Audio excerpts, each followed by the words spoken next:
ఆపదలో ఉన్నటువంటి మహిళను ఆదుకోవాల్సింది పోయి అసభ్యంగా ప్రవర్తించాడు ఒక బరితెగించినటువంటి పోలీసు ఉన్నతాధికారి. ఆపదలో ఉన్నాను, నన్ను ఆదుకోండి అంటూ మహిళ తనని ఆశ్రయించగా అధికారాన్ని అండగా చేసుకొని ఆయన ఆ మహిళకు అసభ్యకరమైనటువంటి మెసేజ్లు పంపినటువంటి నేపథ్యంలో ఆ మహిళ ఇచ్చినటువంటి కంప్లైంట్తో ఇప్పుడు ఆ సిఐ పరిస్థితి అగమ్యగోచరంగా మారింది. ఈ నేపథ్యంలోనే అసలు ఆ సిఐ ఎవరు, ఎందుకు ఆవిడపై కన్నేశాడు అనే దాని మీద మనం విశ్లేషణ చేసుకునేటువంటి ప్రయత్నం చేద్దాం. ప్రస్తుతం మనతో పాటు ఉన్నారు ప్రముఖ సామాజికవేత్త, ప్రముఖ రాజకీయ విశ్లేషకులు కృష్ణకుమారి గారు. మేడంతో మాట్లాడదాం. మేడం నమస్తే. మేడం నమస్తే. మేడం, ఇంతకీ ఆ సిఐ ఎవరు, ఆ సిఐ ఎందుకు అసభ్యకరమైనటువంటి మెసేజ్లు ఆవిడకి పంపించారు అంటే ఏం చెప్తారు? అతను పురేందర్ రెడ్డి అని చెప్పి అతను సిఐ. ఇప్పుడు పోలీస్ స్టేషన్కి దేని గురించి వెళ్తారు మహిళలు? భార్యాభర్తల తగాదాల్లో, లేదు ఎక్కడైనా ఫైనాన్షియల్ ఫ్రాడ్స్లో మోసపోయిన వాళ్ళు, లేదు సైబర్ క్రైమ్స్ దీంట్లో మోసపోయిన వాళ్ళు, ఇట్లాంటి పరిస్థితుల్లో పోలీస్ స్టేషన్కి వెళ్తారు. అసలు మామూలుగా ఇదివరకైతే అసలు పోలీస్ స్టేషన్కి ఆడవాళ్ళు వెళ్ళేవాళ్ళే కాదు. అతి కష్టం మీద మొత్తానికి ఎట్లా కొట్లా మహిళా పోలీస్ స్టేషన్ పెట్టి, మహిళా పోలీసు ఉద్యోగాలు పెట్టి, ఇట్లా రకరకాలుగా మహిళలు ఇవాళ ధైర్యంగా పోలీస్ స్టేషన్కి వెళ్ళగలుగుతున్నారు. ఒకప్పుడు పోలీస్ స్టేషన్కి వెళ్ళడం అంటే అదేదో పెద్ద హత్యానేరం చేసినంత ఇదిగా పరువు తక్కువలాగా ఫీల్ అయ్యేవాళ్ళు. అలాంటిది పోలీసులు కూడా చాలా రఫ్ అండ్ టఫ్గా, చాలా అంటే ఒక గూండాతోటో లేకపోతే వీధి రౌడీతోనూ మాట్లాడినట్లుగా మాట్లాడే మనస్తత్వంలో ఉండేవాళ్ళు. అసభ్యకరమైన పదజాలం వాడేవాళ్ళు. అసలు వెళ్ళాలంటే వీళ్ళు భయపడేవాళ్ళు. అస్సలు జెండర్ సెన్సిటివిటీ ఉండేది కాదు. జెండర్ సెన్సిటివిటీ లేకపోతే జెండర్ ఈక్వాలిటీ అనేది అసలు మనం ఊహించలేని విషయం. అయితే అలాంటి పరిస్థితుల నుంచి కాస్త పోలీస్ డిపార్ట్మెంట్లో కూడా సంస్కరణలు పెరిగి యంగ్ జనరేషన్స్ వచ్చి కొంచెం వీళ్ళకి కొంతమంది మంచి డీజీపీలు వాళ్ళు వచ్చినప్పుడు ఏం చేస్తున్నారంటే అవగాహన తరగతులు కూడా పెడుతున్నారు వీళ్ళకి. అంటే జెండర్ ఈక్వాలిటీ గురించి, జెండర్ సెన్సిటివిటీ గురించి, జెండర్ బయాస్ లేకుండా ఉండటం గురించి వాళ్ళ చైతన్యవంతులు చేసేందుకు కొన్ని చేస్తున్నారు. అసలు ఒక మహిళ పోలీస్ స్టేషన్కి వస్తే ఆ మహిళని ఎట్లా రిసీవ్ చేసుకోవాలి, ఎలా మాట్లాడాలి, ఆమె భయం లేకోకుండా పోలీస్ స్టేషన్కి మళ్ళీ వచ్చేలాగా, అవసరం అయితే వచ్చేలాగా ఎట్లా వాళ్ళని ఈ పోలీసులకి ట్రైనింగ్ సెషన్స్ అవి పెట్టి చేస్తున్నారు.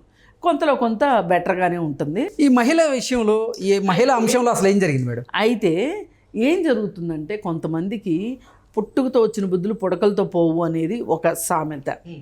అలాగే పోలీస్ స్టేషన్కు అంటూ వచ్చింది అంటే ఎంత బరితెగించిపోతే వస్తుంది. ఆ వచ్చిన వాళ్ళతో మనం ఇప్పుడు భర్తతో తగాదా పెట్టుకునే కదా వస్తుంది. భర్తతో తగాదా అంటే అండాదండా లేదు, ఈమెను ఏమైనా చేయొచ్చు. అలా పోలీస్ స్టేషన్స్కి వచ్చిన వాళ్ళని, తగాదాల్లో వచ్చిన వాళ్ళని, భర్తను బెదిరించి ఆ భార్యల్ని రెండో భార్యలుగా చేసుకున్న ప్రబుద్ధులు చాలామంది ఉన్నారు. ఇలాంటి బయటికి కనిపించవు. కాకపోతే ఈ మహిళ ధైర్యంగా తనకి అసభ్యకరమైన మెసేజ్లు పెట్టాడు అని చెప్పి, ఇప్పుడు మనం అక్కడికి వెళ్ళినప్పుడు అప్లికేషన్ రాయాలి. అప్లికేషన్లో ఫోన్ నెంబర్ రాయాలి. ఫోన్ నెంబర్ రాసి వచ్చిన తర్వాత అంటే మన ఇంటి అడ్రస్తో పాటు మన ఫోన్ అడ్రస్ కూడా, ఫోన్ నెంబర్ కూడా ఇచ్చినట్టే కదా. అంటే ఒక రకంగా మనము ఇంటికి వచ్చేసినా వాడికి దుర్బుద్ధి ఉంటే మనం దొరికిపోయినట్టే లెక్క. అంటే ఎలాగోలా నయానో భయానో లొంగ తీసుకోవాలి అనే ఒక బుద్ధి కనుక అతనికి ఉందనుకోండి, ఎట్లయినా ఇది చేసుకుంటారు. అసలు కొంతమందిని అయితే ఏం చేస్తారంటే, ఎవరైతే కంప్లైంట్ చేయడానికి వెళ్తారో వాళ్ళ మీద ఉల్టా కేసులు పెడతారు. ఈ కేసుల నుంచి నిన్ను బయట వేయాలి అంటే నువ్వు నాతో ఉండాలి, నాతో మాట్లాడాలి, ఇలా రకరకాలు ఇవన్నీ జరుగుతున్న క్రమంలోనే ఇది కూడా జరిగింది. చాలా దురదృష్టకరం. ఎంతటి దురదృష్టకరం అంటే మనం మళ్ళీ మళ్ళీ వద్దనుకున్నా కానీ ఆ గోరంట్ల మాధవ్ దగ్గరికే వెళ్తాం టాపిక్. ఇలా పోలీసు వాళ్ళ వ్యవహారాలు ఎప్పుడు వచ్చినా సరే, వాడు కూడా పోలీసు ఉద్యోగం చేసినోడే. పోలీసు ఉద్యోగం చేసి అతను కూడా సిఐగా చేసిన సిఐగానే చేసి పోలీసు ఉద్యోగం మానేసి రాజకీయాల్లోకి వచ్చి ఎంపీగా గెలిచి వాడు ఏమి ఘనకార్యాలు చేశాడో ప్రపంచం మొత్తానికి తెలిసింది. భారతదేశం పరువు తీశాడు ఒక రకంగా. ఆంధ్రప్రదేశ్ వాడు అయినప్పటికీ కూడా ప్రపంచవ్యాప్తంగా వీడి ఘనత చాలామందికి తెలిసింది. అట్లా ఈ పోలీసులకి ఎట్లా ఉంటుందంటే గతి లేక మన దగ్గరికి వస్తున్నారు, అలా నిస్సహాయతను ఆధారంగా చేసుకుంటారు. ఇప్పుడు మామూలుగా ఎవరి జోలికన్నా వెళ్ళారనుకోండి, వాళ్ళు ఎవరికన్నా కంప్లైంట్ చేస్తారు అనే ఒక భయం వీళ్ళకు ఉంటుంది. వాళ్ళకు ఒక భర్త, ఒక అన్న ఎవరో ఉంటారు, తోడుంటారు. పైగా అసలు పోని వాళ్ళే ధైర్యం లేనోళ్ళు అనే ఒక ఉద్దేశంతో వీళ్ళకి చాలా ఈజీగా దొరికిన ఒక సరుకు దొరికిందన్నంత ఫీలింగ్ అయిపోతారు. అంత ఫీలింగ్లోకి వెళ్ళిపోయి ఇమ్మీడియట్గా కేసు సంగతి పక్కన పెట్టేసి చూద్దాం చేద్దాం అని, పైగా కొంతమంది ఆ భర్తలను పిలిచి అసలు వీళ్ళు కంప్లైంట్ ఇచ్చిన దానికంటే ఎక్కువగా ప్రవర్తించి వాళ్ళ కాపురాలు కూలుస్తారు. వీడు కూడా అంతకంటే తక్కువడేం కాదు. కాకపోతే ఈవిడికి మెసేజ్ పెట్టగానే ఈవిడ సిపికి కంప్లైంట్ చేసింది. ఓకే, చాలా మంచి పని చేసింది.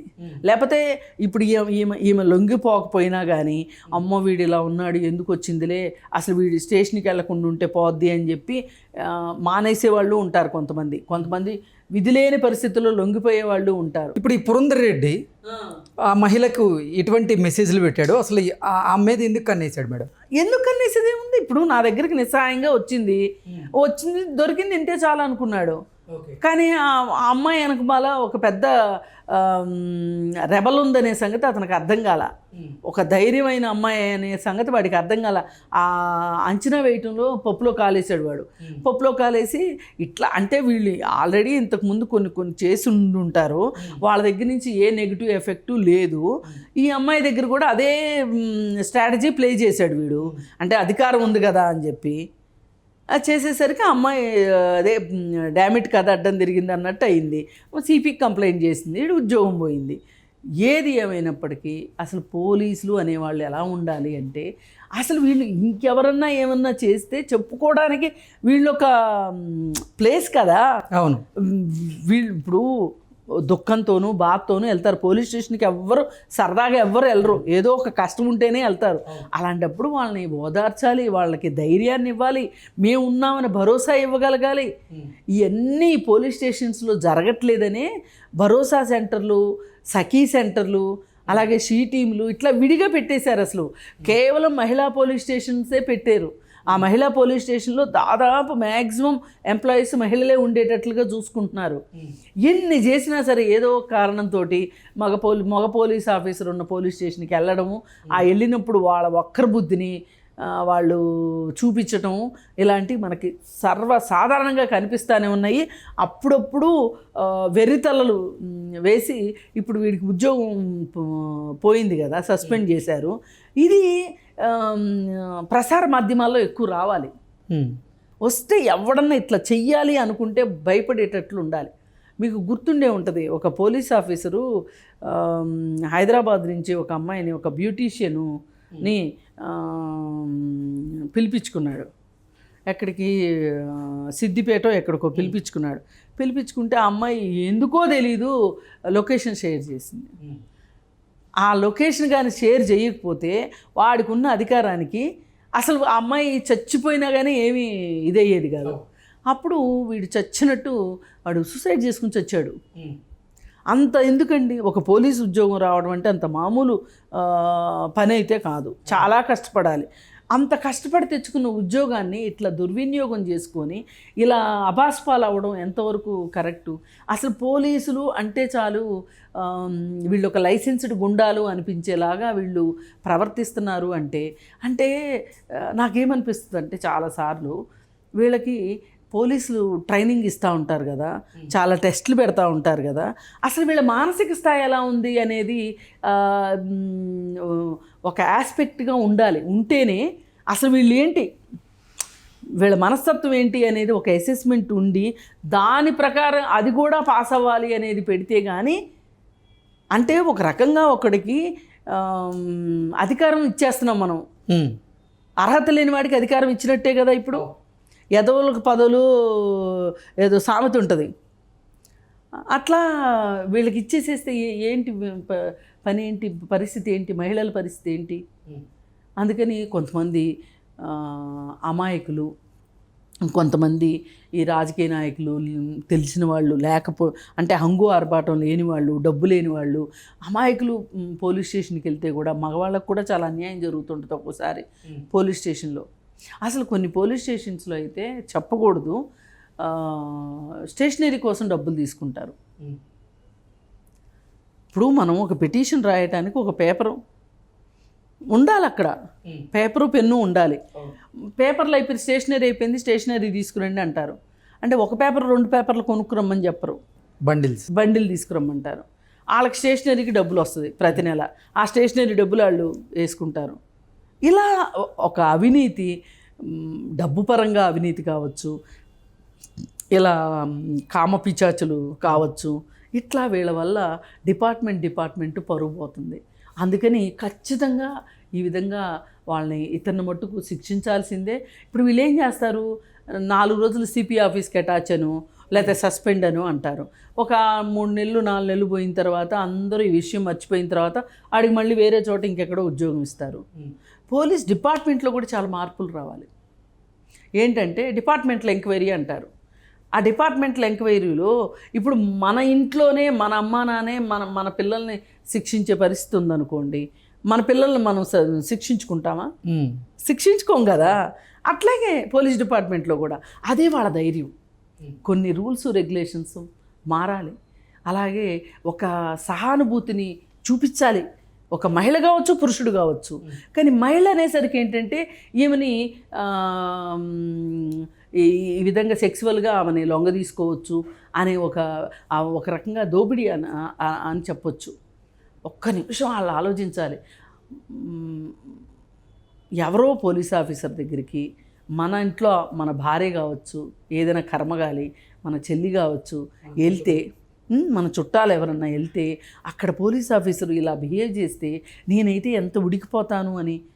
అంటే ఎప్పుడు అయినా సరే రెండో వాళ్ళ చెప్పుల్లో కాళ్ళు పెడితే కానీ అర్థం కాదు. అసలు అంత జ్ఞానమే ఉన్నోడు ఇట్లాంటి పనులే చేయడు. అందుకే వీళ్ళకి ఏంటి అంటే 3 నెలలకోసారో 6 నెలలకోసారో వీళ్ళకి చట్టాల గురించి, మహిళల పట్ల ఎట్లా ప్రవర్తించాలి అనేది చెప్పాలి. అసలు 354ABCD ఉంది కదా, నిర్భయ యాక్టు. అసలు ఇతని మీద నిర్భయ యాక్ట్ కింద కేసు పెట్టాలి. ఒక మహిళకి ఏవైనా అసభ్యకర సందేశాలు పంపించడం కానీ, మహిళను లోబర్చుకోవాలని చూసినా సరే, మహిళను వెంబడించినా సరే, మహిళని పరుష పదజాలంతో మాట్లాడినా సరే, మహిళని బట్టలు ఇప్పమని చెప్పి అడిగినా సరే, ఇవన్నీ 354ABCD కిందకు వస్తాయి అన్నమాట. మరి అలాంటప్పుడు ఇవి మామూలుగా పోలీసు ఏం చేయాలి? ఎవరైనా ఒక పౌరుడు ఇలా చేస్తే ఆ పౌరుడి మీద ప్రయోగించాలి. ఆ పౌరుడికి చెప్పగలగాలి, నువ్వు చేసిన తప్పు ఇదిరా వెధవా, అందుకే నీ మీద కేసు పెడుతున్నాము అని చెప్పి ఆధారాలను బట్టి ఛార్జ్ షీట్ వేసి కోర్టుకు పంపించాల్సిన. అంటే కంచే చేను వేసింది అన్న పరిస్థితి తీసుకుని వచ్చాడు వీడు. అందుకని ఇట్లాంటి వాళ్ళ అసలు డిస్క్వాలిఫై చేసేసేయాలి. ఎందుకంటే ఇదివరకు నోటితో మాట్లాడితే రుజువులు సాక్ష్యాలు ఉండేవి కాదు. ఇప్పుడు ఆవిడకి ఫోన్కి పంపించాడు, రెడ్ హ్యాండెడ్గా దొరికిపోయాడు. అసలు ఇంకా వేరే సాక్ష్యాలు ఏమి ఆధారాలు అక్కర్లే. ఇప్పుడు ఆమె అయితే దాన్ని ట్యాంపర్ చేయలేదు కదా. మరి ఇంత గట్టి సాక్ష్యం ఉంటే వాళ్ళని ఏదో 4 రోజులు సస్పెన్షన్ కాకోకుండా అసలు వాళ్ళని పర్మనెంట్గా ఉద్యోగంలో తీసేయాలి. తీసేస్తే ఏమవుద్దంటే ఇంకెవరికైనా ఇలా చెయ్యాలి అనుకునేవాడికి ఇది హెచ్చరికగా ఉంటుంది. పైగా నేను మహిళలకు కూడా నేను ఈ సందర్భంగా చెప్పదలుచుకున్నది, ఆవిడ ధైర్యానికి, ఆవిడ సమయస్ఫూర్తికి ఆవిడని మెచ్చుకుంటూ వేరే వాళ్ళు కూడా, మహిళలు ఎవరైనా సరే, వాడు పోలీస్ ఆఫీసర్ అయితే అవ్వచ్చు, కానీ మన పట్ల అనుచితంగా ప్రవర్తిస్తే మటుకు మనకి రిపోర్ట్ చేసే హక్కు మనకుంది అనేది మనం తెలుసుకోవాలి మహిళలుగా. Exactly. Okay madam, thank you so much. Thank you.